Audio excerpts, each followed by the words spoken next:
Olá a todos! Nesse vídeo eu vou mostrar um erro muito comum que muitas pessoas cometem quando estão aprendendo o passado. E para falar a verdade, acredito que eu já cometi esse erro também.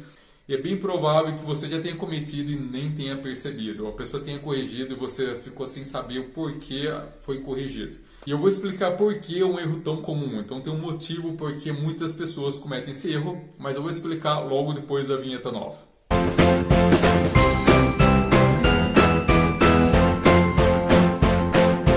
Esse é um erro muito comum entre nós brasileiros porque o verbo ser e o verbo ir no passado são exatamente o mesmo. Então tem a mesma conjugação. E muitos alunos acabam confundindo o verbo to be no passado, que é o was e were, com o verbo to go no passado, que é went. Vou dar um exemplo aqui no português e vou mostrar duas frases que cada uma é formada com um verbo diferente. Então aqui nós temos eu fui um bom aluno, que é o passado de ser, né? Eu sou um bom aluno, eu fui um bom aluno. E eu fui à academia. Então eu fui à academia é o passado do verbo ir. Então como você pode perceber, esses dois verbos são o mesmo no português, mas são diferentes no inglês. Eu resolvi fazer esse vídeo porque recentemente um amigo meu mandou uma mensagem em inglês, e eu tenho alguns amigos que mandam mensagem em inglês, eu corrijo, e ele escreveu I was Jam. E quando eu vi aquele I was Jam, né, no começo fiquei meio confuso, falei, nossa, eu era academia ou eu fui academia, é que soa assim para um ouvido de um americano.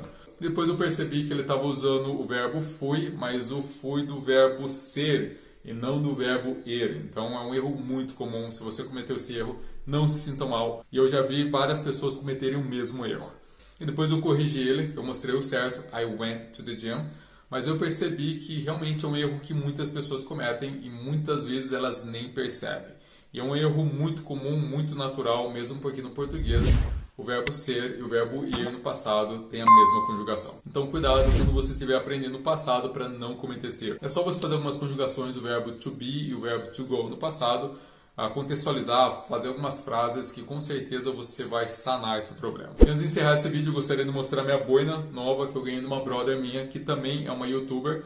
Ela tem um canal no YouTube também, que é a Juliana Rodrigues Arquitetura. Eu vou deixar o link logo abaixo. Então, se você tiver interesse em saber sobre projetos de casa, dicas de arquitetura ou como financiar sua casa própria, dá uma checada no canal dela. Obrigado por ter assistido até o final e até o próximo vídeo.